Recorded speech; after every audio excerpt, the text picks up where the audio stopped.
শাহরুখ খান কাজলের দিলওয়ালে দুলহানিয়া লে জায়েঙ্গে মুভির কিছু ইন্টারেস্টিং আননোন ফ্যাক্ট, খুবই শকিং হিডেন ট্রুথ আমি এই ভিডিওতে শেয়ার করব।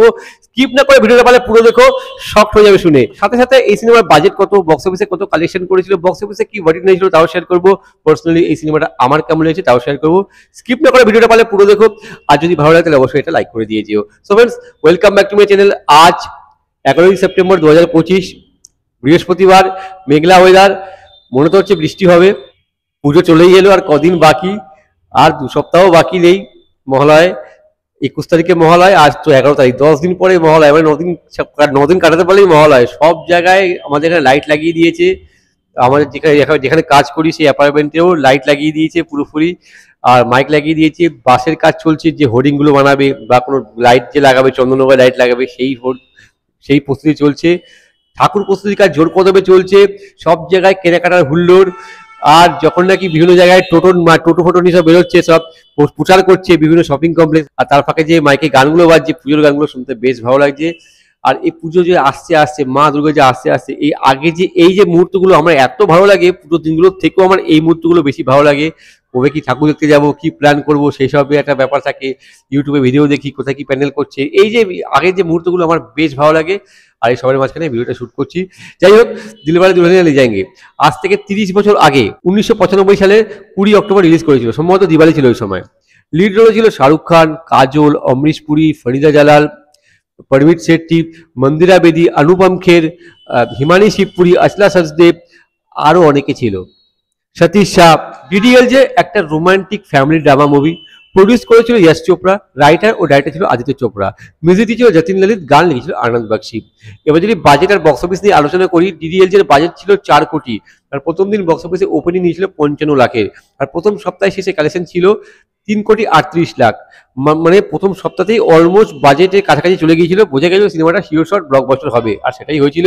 আর overall net India lifetime collection করেছিল 53 কোটি 32 লাখ টাকা, বক্স অফিসে অল টাইম ব্লকবাস্টার হয়েছিল। এই সিনেমাটা অনেক অনেক বছর ধরে চলেছিল, সেটা আমি তোমাদের সাথে শেয়ার করছি একটু পরে। স্ক্রিনশট দেওয়া আছে, পজ করে তোমরা ডেটা চেক করতে পারো। এই সিনেমাটাকে আলাদা করে রিভিউ করার কিছুই নেই। একটা classic outstanding movie of Indian cinema, আমাদের দেশকে রিপ্রেজেন্ট করে এই সিনেমাটা শোলে বলতে পারো। আউটস্ট্যান্ডিং মুভি, মানে আমি জানি ম্যাক্সিমাম লোক দেখে ফেলেছে সিনেমাটাকে আর পছন্দও করো, আর আমিও তাদের মধ্যে একজন। আউটস্ট্যান্ডিং, আমার খুব ভালো লাগে সিনেমাটা, আমি বারবার দেখি, সুযোগ পেলেই দেখি। এটাকে সিনেমা না বলে উৎসব বললে চলে, পরিবার নিয়ে যখনই দেখতে বসবে একটা আলাদা অনুভূতি, একটা আলাদা ফিল দিয়ে দেবে। আউটস্ট্যান্ডিং, সম্পূর্ণ সিনেমাটা এত ভালো লাগে দেখতে, বারবার দেখা যায়। যদি গল্পটা একটু করে তোমার সাথে শেয়ার করি, এখানে রাজ যে চরিত্রে শাহরুখ খান, আর সিমরান যে চরিত্রে কাজল, তাদের লাভ স্টোরির গল্প। মানে রাজ তার বাবার সাথে লন্ডনে থাকে, তার বাবার চরিত্রে অনুপম খের, সে একটু বিগড়া হওয়া লড়কা, সেম টাইপের ছেলে, পরীক্ষায় পাস টাস করতে পারে না, বন্ধুদের নিয়ে ঘুরে ঘুরে বেড়ায়, ফ্লার্ট করে, বিয়ার টিয়ার খায়, এই টাইপের ছেলে। উল্টো দিকে সিমরান, বাইরে বৃষ্টি পড়ছে, মুসলধারে বেশি নামলো। এনিওয়ে, উল্টো দিকে সিমরান মানে কাজল, সে তার বাবা মা ছোট বোনকে নিয়ে থাকে, তার বাবার লন্ডনে দোকান আছে, তার বাবা একটু স্ট্রিক্ট টাইপের লোক, বাবাকে সবাই ভয় পায়। এবার অলরেডি তার বিয়ে ঠিক হয়ে আছে পাঞ্জাবে, মানে যেখানে পাঞ্জাবে তাদের অ্যাকচুয়াল বাড়ি, সেখানে তার বাবার বন্ধুর ছেলের সাথে তার বিয়ে ঠিক হয়ে গেছে, জানে। এবার ঘটনাক্রমে সিমরান সুইজারল্যান্ড ঘোরার সুযোগ পায়। এবার সে তার বাবাকে জানায়, সেই অপরচুনিটি ছাড়তে চায় না, কারণ এরপর সে বিয়ে হয়ে চলে যাবে, সে তো আসতে পারবে না। তো বাবাকে কনভিন্স করার চেষ্টা করে, ফাইনালি অমরিশ পুরী সেটা মেনে নেয় আর ঘুরতে যাওয়ার পারমিশন দিয়ে দেয়। এদিকে রাজও যায় সুইজারল্যান্ড ঘুরতে, ট্রেনের মধ্যেই আলাপ হয় দুজনের মধ্যে একসাথে। প্রথমে তো বলে না একদমই, তারপর ঘটনাক্রমে এটা ভালো বন্ধু হয়ে যায়। এরপর যখন কি তারা ফিরে আসে, লন্ডনে ফিরে আসে, তখনই এরা দুজন রিয়েলাইজ করে যে এরা একে অপরকে ভালোবাসে। এদিকে সিমরান তার মাকে এসে বলে ব্যাপারটা, সে ভালোবাসে রাজকে। ওই ব্যাপারটা শুনে নেওয়া হয়েছে, অমরিশ পুরী শুনে নেয়। এরপর সে রেগে যায় আর মেয়ে বউ বাচ্চা নিয়ে পাঞ্জাব চলে আসে। এদিকে শাহরুখ খানও রিয়েলাইজ করে, শাহরুখ খান যখন সিমরানের বাড়ি আসে, লন্ডনের বাড়িতে দেখে তালা লাগানো দেখে। এরপর রাজ যাচ্ছে পাঞ্জাবে ওদের পরিবারে। এরপরে কি হয় বস, এর থেকে বেশি জানতে হলে তোমাকে সিনেমাটা দেখতে হবে। এক কথায় অসাধারণ সিনেমা, ব্যাপক একটা গল্প, এত সুন্দর লেগেছে। এই সিনেমায় অনেক অনেক জিনিসপত্র আছে যেগুলো আমার বেশ বেশ ভালো লেগেছে। যেরকম ফার্স্ট হাফে যেরকম সুইজারল্যান্ডের যে লোকেশনটা ছিল ব্যাপক লেগেছে, যখন নাকি কাজল যাচ্ছে ওখানে ঘুরতে, শাহরুখ খানের সঙ্গে যখন আলাপ হয় সেই মুহূর্তগুলো, শাহরুখ খানের সাথে কাজলের যে মুহূর্তগুলো এই সিনেমায় আছে বেশ ভালো লাগে দেখতে। যেমন সেই গোলাপ ফুলের যে প্র্যাঙ্কটা থাকে শাহরুখ খান যেটা করে, ওই মুহূর্তটা বেশ ভালো লাগে। আরো অনেক মুহূর্ত আছে যেগুলো দেখতে বেশ বেশ ভালো লাগে, আর ওখানকার লোকেশনগুলো বেশ ভালো লাগে সুইজারল্যান্ডের। তারপরে যখন নাকি সেকেন্ড হাফের ক্ষেত্রে বলছি, যখন নাকি পাঞ্জাবে চলে আসে কাজল, যখন শাহরুখ খান যখন পাঞ্জাবে যায়, এই মুহূর্তগুলো ওদের পরিবারের সাথে শাহরুখ খানের যে বন্ডিংটা তৈরি হয় সেটা ব্যাপক লাগে। ইভেন যখন কারবার সাথে ব্রত রাখে কাজল, ছাদের মধ্যে ওয়েট করে, তখন শাহরুখ খান যখন ছুটে আসে খাবার খাওয়ার জন্য একসাথে, ওই যে মুহূর্তগুলো বেশ ভালো লাগে। ইভেন যখন নাকি অনুপম খের আসে তার ছেলের কাছে, যখন কাজলের সাথে প্রথম আলাপ হয় অনুপম খেরের, ওই যে মুহূর্তটা ব্যাপক লাগে।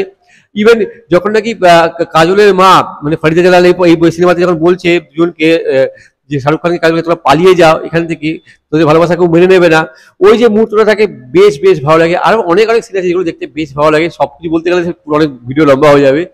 সব মিলে খুব ভালো একটা সিনেমা। আর গানগুলো আউটস্ট্যান্ডিং, অসাধারণ। এই সম্পূর্ণ সিনেমায় যতগুলো গান আছে না, এক কথায় অসাধারণ, সব কটা গান ভালো আর শুনতে বেশ ভালো লাগে। যদি পারফরমেন্সের প্রসঙ্গে আসি, শাহরুখ খান এক কথায় অসাধারণ, আউটস্ট্যান্ডিং পারফরমেন্স। যেরকম হ্যান্ডসাম দেখতে লাগছে সেরকম শাহরুখ খান ব্যাপক অভিনয় করেছে, খুব ভালো কাজ করেছে শাহরুখ খান এই সিনেমাতে। কাজল দেখতেও খুব সুন্দর লেগেছে আর ভালো অভিনয় করেছে। কাজলের সাথে শাহরুখ খানের কেমিস্ট্রি ব্যাপক ছিল এই সিনেমাতে, এদের জুটি অনবদ্য, এই সিনেমাতে এদের কেমিস্ট্রি ব্যাপক ছিল। এবারে আরো যারা যারা ছিল, অমরিশ পুরী ব্যাপক অভিনয় করেছে, রাগের মুহূর্তগুলো ব্যাপক ছিল, আর তার ক্লাইম্যাক্স পোর্শনের সিনটা ব্যাপক ছিল। অনুপম খের ব্যাপক অভিনয় করেছে শাহরুখ খানের বাবা রোলে, বাবা হয়তো এরকম হবে ব্যাপক। সতীশ শাহ ভালো কাজ করেছে। কাজলের মায়ের রোলে ফরিদা জালাল আউটস্ট্যান্ডিং পারফরমেন্স, ভালো অভিনয় করেছে। আরো যারা যারা সাপোর্টিং রোল ছিল ভালো কাজ করেছে। মন্দিরা বিজি ফার্স্ট সিনেমা, শাহরুখ খানকে ভালোবাসবে সিনেমাতে, ভালো অভিনয় করেছে। আর পরমির সেটি নেগেটিভ রোল, মানে কাজলের ফিয়ান্সে এই সিনেমাতে ভালো অভিনয় করেছে। আরো যারা যারা ছিল নিজ নিজ জায়গায় ভালো কাজ করেছে। সব মিলিয়ে একটা সুন্দর পারিবারিক রোমান্টিক মুভি, আউটস্ট্যান্ডিং মুভি, অনবদ্য মুভি। কোনো ওয়ার্ড নেই বলবার জন্য আমার এই সিনেমার সম্পর্কে। না দেখে থাকলে এই সিনেমাটা দেখো বস, মনের মধ্যে অবশ্যই তোমাদের জায়গা করে নেবে যদি না দেখে থাকো। আমি জানি ম্যাক্সিমাম লোক এই সিনেমাটা দেখে নিয়েছে, তবুও যারা যারা দেখোনি এই সিনেমাটা পারলে একবার দেখো, তোমাদের খুব ভালো লাগবে। কিছু interesting unknown fact. Aditya Chopra যখন এই সিনেমার স্ক্রিপ্ট লিখছিল তখন মানে মেনলি বেসিক্যালি স্টোরি কি ছিল, একটা ইন্ডিয়ান দেশি গার্ল আর একটা হচ্ছে লন্ডন বেস্ট ছেলে, একটা গল্প একটা। সে চেয়েছিল মানে শাহরুখ খান যে রোলটা প্লে করেছিল টম ক্রুজকে কাস্ট করতে, কিন্তু ইয়াশ চোপড়া তার বাবা এটাকে সমর্থন করেনি। সে বলেছিল যখন ইন্ডিয়ান সিনেমা যখন, তখন ইন্ডিয়ান হিরো নেওয়াই বেস্ট হবে, কারণ ফরেন কোনো হিরোকে দিলে সেটা ভালোভাবে ওয়ার্ক করবে না।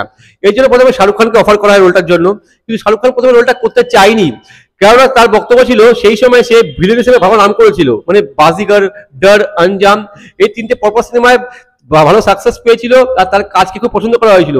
এবার সে ভেবেছিল যে এরকম একটা চকলেট বয় রোল অডিয়েন্স তাকে মেনে নেবে না, সিনেমাটা চলবে না, সেই জন্য রোলটা প্রথমে সে করতে চায়নি, বেরিয়ে যায়। তারপরে সৈফ আলী খানকে অফার করা হয়, সৈফ আলী খানের কোনো পরামর্শ রোলটা করে না। এরপর আমির খানকে করা হয়, আমির খান রোলটা ছেড়ে দেয়। তারপরে সালমান খানকে অফার করা রোলটার জন্য, কিন্তু সালমান খানও ছেড়ে দেয়। ফাইনালি আবার শাহরুখ খানের সঙ্গে একটা মিটিং করা হয় রোলটার জন্য। আর যেহেতু ইয়াশ চোপড়া, শাহরুখ খান কখনো ইয়াশ চোপড়া না বলতে পারে না, কারণ ডর সিনেমাতে যেভাবে ব্রেক দিয়েছিল, মানে যদিও শাহরুখ খানের ফার্স্ট বই দিওয়ানা, কিন্তু ডর সিনেমা থেকে শাহরুখ খান একটা নিজের একটা পরিচয় তৈরি করেছিল, সেজন্য কখনো শাহরুখ খান ইয়াশ চোপড়াকে না বলতে পারে না। সেটা একটা ইন্টারভিউতে শাহরুখ খান বলেছিল যে ইয়াশ চোপড়া কোনো সিনেমা করলে উইদাউট স্ক্রিপ্ট সে হ্যাঁ বলে দেয়। যেহেতু এটা আদিত্য চোপড়া সিনেমা ছিল, প্রথমে সে রোলটা করতে ইচ্ছা প্রকাশ করেনি, এই জন্য তারাও জোর করেনি। পরে যখন আবার মিটিং হয় তখন শাহরুখ খান রোলটা করতে রাজি হয়। এই সিনেমাটা করার পর শাহরুখ খানকে আর পেছনে ফিরে তাকাতে হয়নি, মানে কিং অফ রোমান্স যে খিতাবটা থাকে শাহরুখ খান এই সিনেমা থেকে পেয়ে যায়। আর শাহরুখ খানের যে আইকনিক যে পোস্টটা, সেই হাত দুটো এই করে যে করা, সেটা এখান থেকেই ট্রেন্ড হয়ে যায়। এরপরে শাহরুখ খান কখনো আর পিছনে ফিরে তাকায়নি। শাহরুখ খানের পুরো মোড় ঘুরে যায় সিনেমাটা, মানে ডিডিএল যে শাহরুখ খানের ক্যারিয়ারের অন্যতম সিনেমা আর সুপারস্টার হয়ে যায় শাহরুখ খান এই সিনেমাটা করার পর থেকে। আগে শাহরুখ খান পরে রোলটা করেছিল, এটা ভাগ্য, কেননা শাহরুখ খান না করার পরে এত লোক আছে রোলটা ঘুরেছে, তার মধ্যে কিছু একদিন রোলটা করে দিত তাহলে কিন্তু শাহরুখ খান এই শাহরুখ খান হতো না। যাই হোক, কপালে লেগেছিল, তাই জন্য শাহরুখ খান এই জিনিসটা অ্যাচিভ করতে পেরেছে। আর আমাদের ইন্ডিয়ান সিনেমা একটা ক্লাসিক মুভি বলতে পারো ডিডিএলজে, আউটস্ট্যান্ডিং। এই মুভিতে কাজলের যে ফিয়ান্সে হয়েছিল পরমিট শেট্টি, এই রোলটার জন্য প্রথমে আরমান কোহলিকে অফার করা হয়েছিল, কিন্তু নেগেটিভ শেড থাকার জন্য রোলটা সে করতে চায়নি। এরপরে ইয়াশ চোপড়া চেয়েছিল মিলিন্দ গুনাজিকে কাজ করবার জন্য, কিন্তু সেফ হতে হবে বলে মিলিন্দ গুনাজিও রোলটা ছেড়ে দেয়, কারণ সে দাড়ি কাটবে না। ভাবো, দাড়ি কাটেনি কিন্তু অনেক কিছু কেটে গেছে, সে পরে বুঝতেই পেরেছে কেন রোলটা ছাড়লো। যাই হোক, এই সিনেমা যে গানগুলো ছিল 90s এর সেকেন্ড বেস্ট সেলিং অ্যালবাম ছিল ডিডিএলজে, মানে আশিকি ছিল 1 নম্বরে। 90s যতগুলো গান এসেছিল, মানে গানের অ্যালবাম বেরিয়েছিল সিনেমার, সেকেন্ড পজিশনে ছিল ডিডিএলজে 90s এর। এই মুভিটা একটা রেকর্ড আছে, মানে টানা 25 বছর সিনেমা হলে চলা, মানে প্রথম বছর বা কয়েক বছর তো ফুল ফ্লেজে চলেছে সিনেমাটা, মানে সিনেমা, এটা সিনেমা না তেওহার ছিল, তেওহার মানে বছর পর বছর চলে গেছে অনেক সিনেমা হলে, কিন্তু একটা পয়েন্টের পরে তো বেরিয়েছে না, পূর্ণ হয়েছে।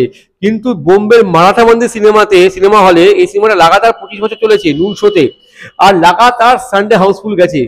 সিনেমাটা ক্রেজ দেখো, কখনো সিনেমাটা পূর্ণ হয়নি, এটা কিন্তু আলটিমেটলি একটা রেকর্ড। আর ডিডিএল যে ওই বছর সমস্ত অ্যাওয়ার্ড নিয়ে গেছিল, ম্যাক্সিমাম অ্যাওয়ার্ড নিয়ে গেছিল ওই ইয়ারে। আমি তো একটা স্ক্রিনশট দিচ্ছি, তোমরা পজ করে দেখতে পারো। সো ফ্রেন্ডস, যদি ভিডিওটা ভালো লাগে তাহলে লাইক করো, শেয়ার করো, নতুন থাকলে আমার চ্যানেলে সাবস্ক্রাইব করতে পারো। যদি কোনো সিনেমা সম্পর্কে জানতে চাও তো আমায় কমেন্ট করে পাঠাও, আমি চেষ্টা করবো সেই সিনেমা সম্পর্কে ভিডিও বানাবার জন্য আর তোমাদের সকলের সাথে শেয়ার করবার জন্য। ততক্ষণ যেন বিরতি নেবো, তোমরা প্রত্যেকে ভালো থাকো, tata bye, Jai Hind, take care and stay cool man. এই সিনেমাটা পারলে দেখো, যদি না দেখে থাকো, আমি জানি অনেকে দেখে নিয়েছো, না দেখে থাকলে সিনেমাটা একবার দেখো, খুব ভালো লাগবে।